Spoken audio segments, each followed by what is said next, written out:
Welcome to Mark Medley's Everything Disney.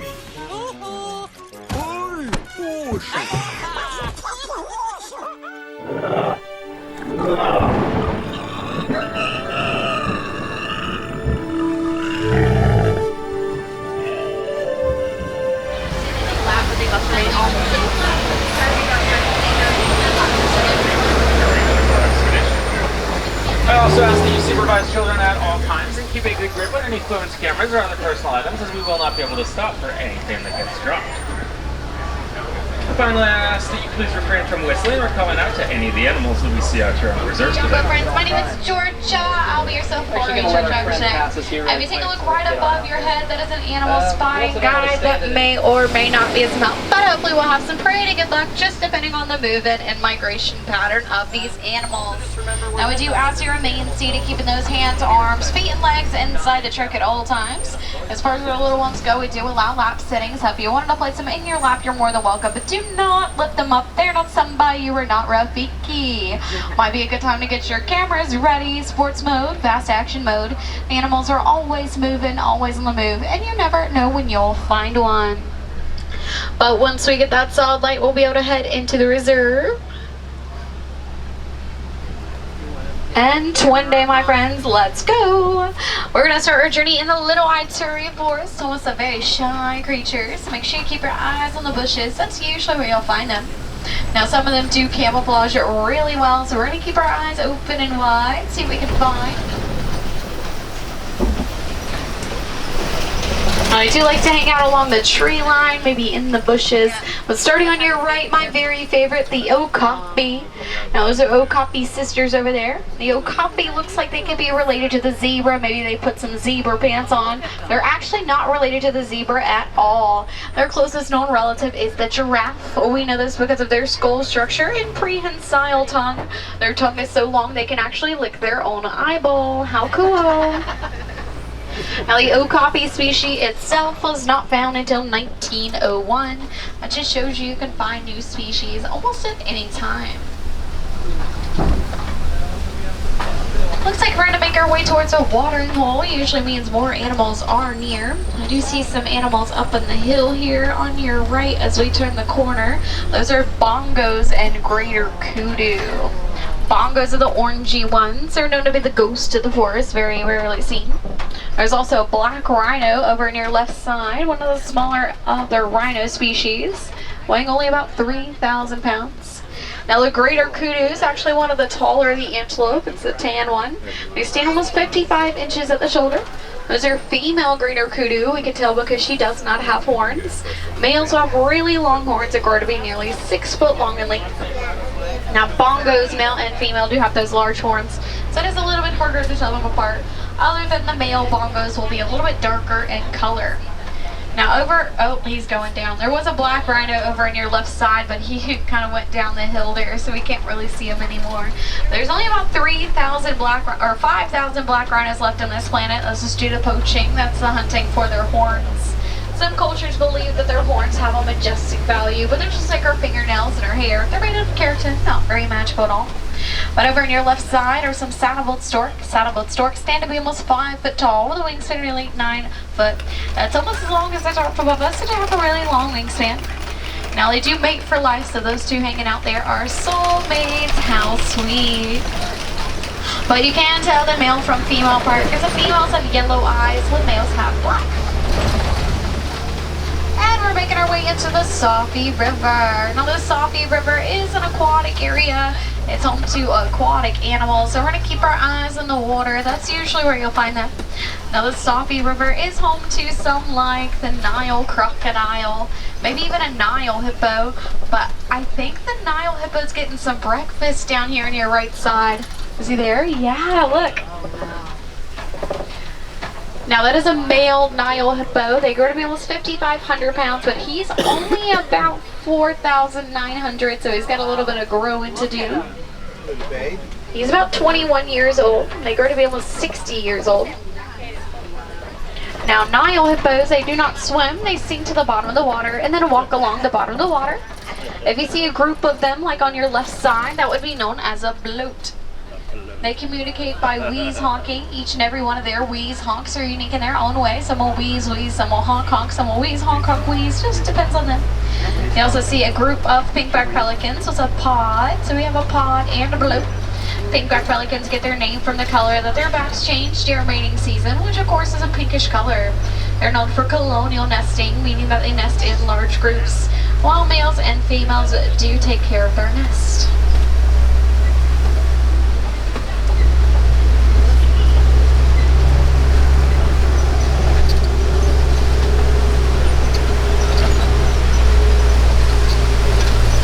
Alright, we're going to go over a small bridge, so make sure you're main seated. Sometimes Nile crocodiles like to hang out here, but they can be a little bit harder to find. I do see one laying on the bank there. They are the largest crocodilian in Africa. Growing to be almost 16 foot long in length. Sometimes you see them laying on the bank with their mouths open. They're not smiling at you, they just regulate their body temperature. And they do have very strong jaws, which they use to break things like bones. So let's head on out of here. We're going to head towards a whole new ecosystem. This new ecosystem is known as the savannas. Now here in the savannas, these animals, they do not camouflage very well. They depend on something else known as their speed. So they must be able to run really fast in order to get away from any predators that could be near. Now, savannas is home to some like Ankole cattle, giraffe, maybe even zebra. But using the animal spotting guide right above your head, if you're awake, give me a shout. What do you guys want to see? Everyone wants to see a giraffe? I want to see a zebra. I didn't see a zebra last time. Or an elephant. The baby elephant likes to hang out. Now, I say baby. She's more like a toddler. She's almost 6 years old. We're going to keep on going. I do already see a giraffe here on your right side.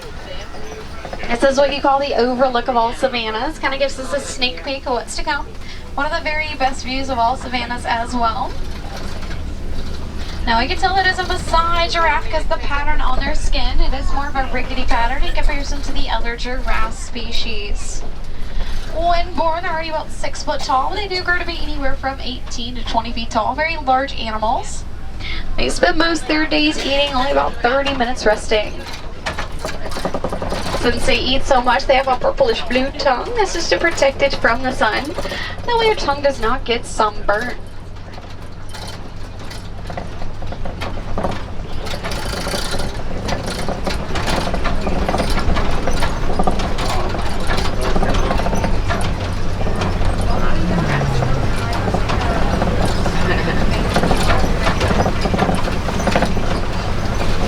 Now, since they eat so much, they do have a purplish blue tongue.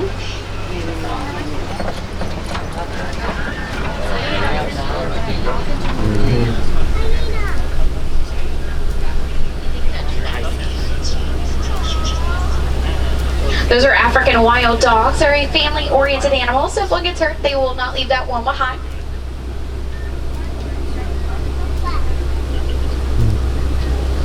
Each and every one of their fur coats are unique in their own way, so they can't tell each other apart really easily. But as cute and cuddly as they may look, they're very fierce animals. They're one of the top hunters in Africa.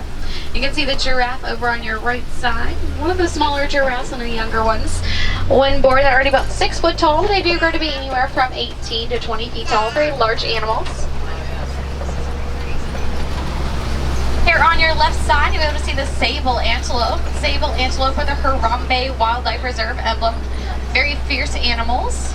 During a fight or flight situation, they choose to fight. Sable antelopes have been known to win against fights even with lions. And interesting enough, the females do dominate. So the highest ranking male is still lower than the lowest ranking female, so girl power. On our left and right side, you'll see the termite mounds. The termite mounds are made out of dirt and saliva.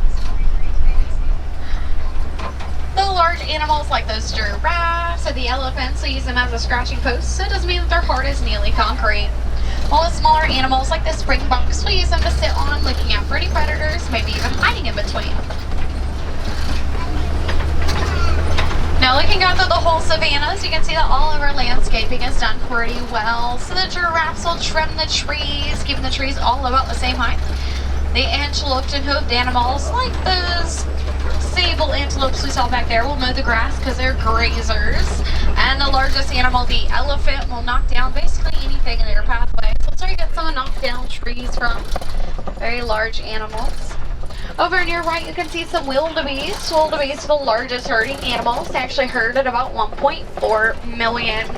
So when born, they must be able to run within an hour, or else they do have the potential to get left behind, because our groups are always moving, always migrating. And wildebeest get their name from the Afrikaner name wild beast. It also translates to wild cow.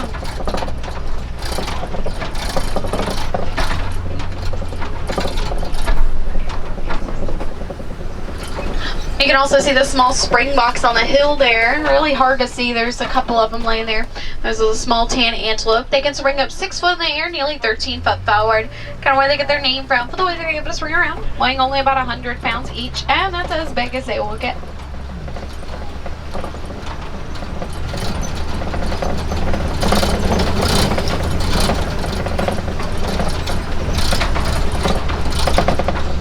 Alright, looks like we're making our way over towards Mandrill Hill. See what we can find over here. I do see a few knocked down trees. That might mean something large is near. We'll keep a lookout.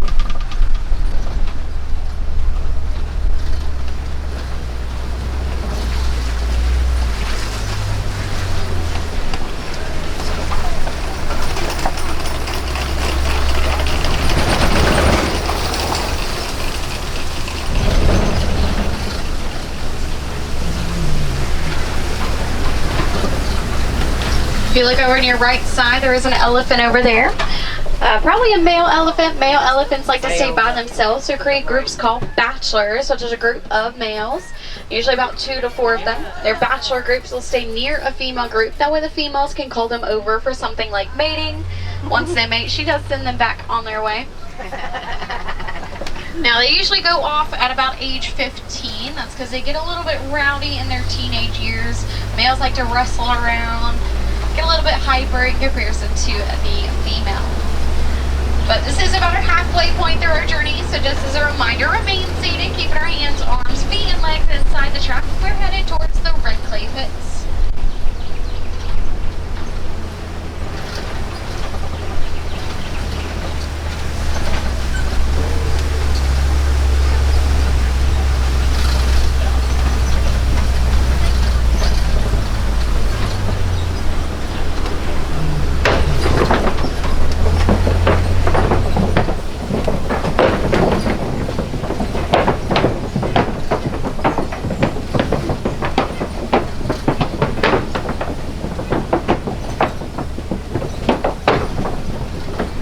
Now, the red clay pits are actually used by elephants. Elephants tend to eat large amounts of red clay, and that's because it works as a source of vitamin and mineral for them. So kind of like how we take our vitamins daily, or like we should, the elephants do the same thing by eating red clay. You can see the tusk marks there. It usually means elephants are near, so we'll keep a lookout. This is known as the elephant country, where some more elephants like to hang. So we saw the male over there. The females actually stay together throughout their entire lifetime, staying with their moms, aunts, cousins, and sisters. Looks like you can see some females over on your left side. You can see that younger female is talking about Stella. She'll be 6 in January. Super cute. Now, female elephants are pregnant for nearly 22 months. Can you imagine that, ladies? Almost 2 full years of pregnancy. But when born, the elephants are about 150 pounds. They grow to be nearly 15,000 pounds. With males, females are a little bit smaller, right around 12,000 pounds. My favorite thing about Stella, she sits there with her like either one ear out or both ears out. Looks like she only has that one ear out. No, she has both of them out. They're so cute. Usually they flop them back and forth, but sometimes she likes to feel the wind on the back of her ears. Now on our left and right side, you'll see the baobab trees. Baobab trees are leafless 9 months out of the year. They do hold lots of water inside their trunks. The animals, like the elephants or their horned animals, can poke holes in them, drinking the water during the drought seasons. Also making the baobab tree known as the tree of life. Or some may call it the upside down tree, because they can look upside down. You can see some more elephants over on their right side. Coming up on your, I said right side, I meant left side. Coming up on your left side again, there's going to be some flamingos, some greater flamingos. You'll see the little gray ones there, those are the babies. They turn their full pink color at 18 months old from the shrimp that they eat, which contains beta carotene. And a group of flamingos is known as a flamboyant. So the babies that are there, they're almost 6 months old. They're already pretty big, but they're not pink quite yet. We hear you guys this morning. You're talking. Now there are some lesser flamingos that are a little bit shorter, but they're much pinker in color. They're at the very front of the park, right in front of the Tree of Life, and there's actually some lesser flamingos baby there as well. One of the first lesser flamingos born here at Animal Kingdom in almost 10 years, which is pretty awesome. We're gonna make our way into the west side of the savannah, see what we can find over here. I do see a mud hole, usually means warthogs or even white rhinos are near. They like to roll around in the mud to cool themselves down. They might use it like a sunscreen or even a bug repellent. Start looking out on your right side. I do see a white rhino right over there. A little bit further off in the distance down the path. White rhinos are the larger of the rhino species. Larger than the one we saw earlier. Weighs about 5,000 pounds. Now they're not really white, they're muddy.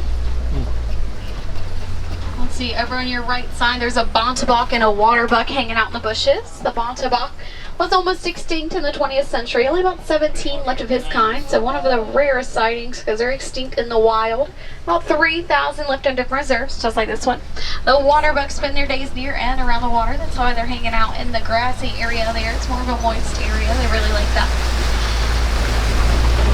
Their skin secretes a substance that makes their fur kind of waterproof, but it also kind of makes them stinky. Coming up on your left side, I do see a cheetah chilling there.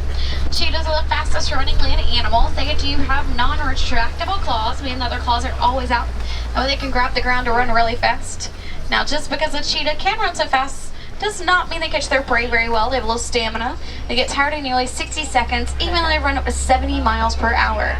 Now there's 3 cheetahs there. Those are the triplets. So we have a pair of triplets and a pair of twins. All the cheetahs here at Disney's Animal Kingdom are actually all female and they're all sisters. So cheetah girl, cheetah sister. And we're going to make our way to the Kopi Rocks. Now the Kopi Rocks are a group of large rocks used by many different animals. Some like to sit on them, looking out for predators, maybe even prey. Some, like the lions, like to hang out here, but they are nocturnal animals. That does mean they spend about 18 hours of their days sleeping or resting. Pretty much the They'll whole be day. most active at night. Over on your left side, you'll see a male lion there. You can tell it is a male because of his mane. His mane can weigh almost 40 pounds by itself. The female lion, she actually does all the hunting. Will the male lion stay back and protect the pride? She does all her hunting at night. That's because her night vision is 6 times better than a human's. Now, if that male lion looks familiar to you, that's because they actually used him for the live-action Lion King. So that's Dakari there. He's pretty famous. But I'm going to distract you from Dakari because over on your right side is a baby white rhino. Only about a year old. You guys see him over there?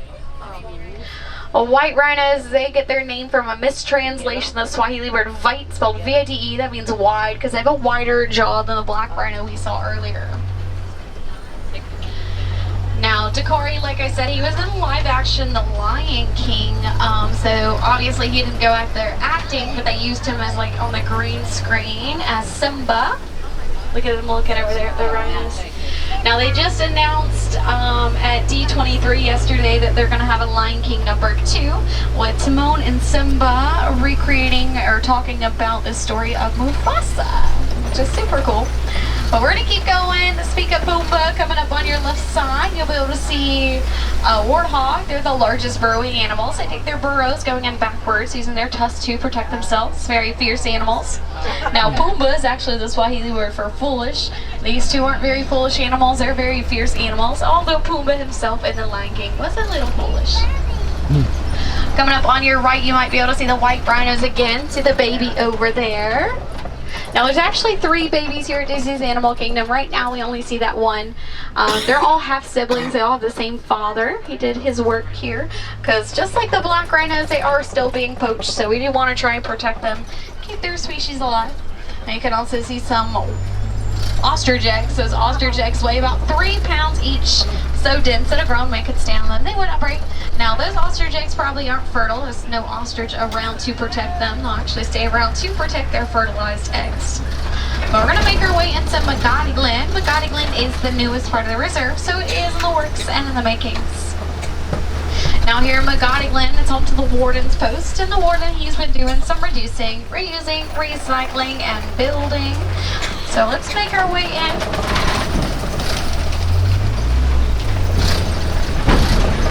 Now here in the Warden's Post, it's home to some of the Nigerian dwarf goats. Now as cute and playful as they may look, they're very sourceful. They provide a source of milk for our village area. That way our village and reserve can work all together as one. If you look really closely, you'll be able to see that they have very large tummies. That's because they have 4 stomach chambers inside that will allow them to eat all the undergrowth and growth that the other animals cannot eat. So they can eat and process just about anything if they want to. The one on the rock is so cute, but look at the one inside the Jeep. Love it. Now we're going to make our way all the way back around to our village area where we're going to unload. We're actually going to go all the way back to the dock that we loaded at. That way we can get our wheelchairs, strollers, scooters, anything like that back. As we make our way around, we will pass a few docks. We'll just wave at them and say Jumbo. Jumbo is the Swahili word for hello. But since you guys are one of my first trucks in the morning, I do like to go over kind of what to do here at Disney's Animal Kingdom. Of course, you've done my very favorite, the safari, but I always suggest riding it at least twice while you're here at Disney's Animal Kingdom, because each and every time the animals will definitely do something different and cool. Just like if it starts to rain, some of the animals get a little bit more active, or later in the afternoon, some more animals are active that are not as active in the morning. But also, closest to us is going to be the Gorilla Falls walking trail, where you can see the gorillas, zebras, naked mole rats, and meerkats. There's also an underwater hippo sanctuary, where you can see the hippos underwater as well. After that, over at Rafiki's Planet Watch, they have an affection section, where you can pet some goats, sheep, and even pigs. Another really awesome thing they have is a vet viewing area, where you can view the procedures going on. So you might see something really cool. I was able to see a porcupine get a sonogram, but some guests last week were able to see a mandrill get a checkup. So that's really awesome. They have a big window where you can actually see the procedures going on while a vet tech walks you through that. Now they don't really tell us what times the procedures or appointments are, but they usually happen in the morning. So I definitely suggest going over there as soon as you exit the safari. Hear the train go by, you might hear it. It's going to take you over to Rafiki's Planet Watch. Now, in order to get over to Rafiki's, you do have to take the Wildlife Express train, kind of a backstage tour, where you can see the rhino barn, see the elephant barn. Might get the chance to see some of those animals backstage in their homes. Now, Rafiki's does close at about 4:30, so it does close a little bit earlier than the rest of the park. So if you wanted to do that, make sure you head over there kind of in a timely manner. Another thing is over in Asia is the Maharaja Jungle Trek. See some like tigers, Asian water buffalo, Komodo dragons, and they have exotic birds there too. You can actually hear the train. It's really close here in Africa. So when you exit the safari, you're going to go down a ramp. To your left will be that Gorilla Falls walking trail. To your right will head you to Rafiki's Planet Watch or the village area, where you can find your restrooms, your food and beverage, your merchandise locations, and the only Dole Whip that you can find here at Disney's Animal Kingdom is here in Africa as well, at Tamu Tamu, which is right across from the Dawa Bar, where you can find those adult beverages. Now, if you want to know how you can help all these animals, there's lots of things you could do, starting with reducing, reusing, and recycling. When you reduce, reuse, and recycle, you're protecting animals for centuries to come. So you're walking around today, you finish your bottle of water, don't throw the trash can, toss it in the recycling bin. Disney has many recycling bins throughout their parks and their resorts. And if you have other materials you're not sure if you can recycle or not, feel free to ask any of our Disney cast members. We'll be more than happy to help you learn about the recycling and its process. Like if it starts to rain today, if you have a poncho, you can actually recycle some ponchos in the soft plastics bin. You'd have to ask a cast member for that soft plastics bin, but don't forget about that. Another really awesome thing that you can do is recycle your old electronics. So old iPod Shuffle, old Xbox, old iPhone, Samsung, whatever you have. If you have your old flip phones, you can actually take those to Best Buy and recycle them. Because in order to make those electronics, they actually take something from the environment known as coltine. When they take it from the environment, it's actually very dangerous for the elephants and the mandrills. So in order to protect those animals like the elephants and mandrills for centuries to come, take your electronics over to Best Buy, recycle them. There's no need to keep them in your junk drawers. They've been sitting there for years. Might as well take them over and protect the elephants so that when they go to make new electronics, they can just utilize the old coltine that was in the other electronics. Now, if reducing, reusing, and recycling is not enough for you, you wanted to do even more, you can actually donate to the Disney Conservation Fund at any of our merchandise locations. And Disney does match it dollar for dollar, so it's kind of like donating double. And if you donate a full dollar, you get a cute little button just showing off that you donated. Kind of works like a second souvenir as well.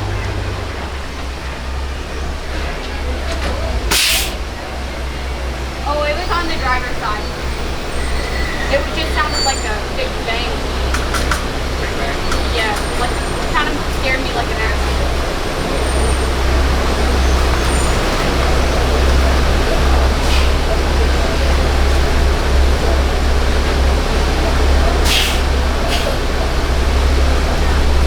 I think it's good. Just I'm probably gonna get bumped, so let's tell next time. Now, just as a reminder, my name is Georgia, and yes, I'm from Georgia, and I was your safari truck driver today. If you have any questions, feel free to come to the front and ask. Now, we're about to pull up to our docking area. You will hear a loud noise coming from the right side. This is me pulling up to the dock as close as possible. That way you don't have to take a super long hop down. My friends in the first row, we have to let down a beautiful magic carpet, and then you'll be able to head on out.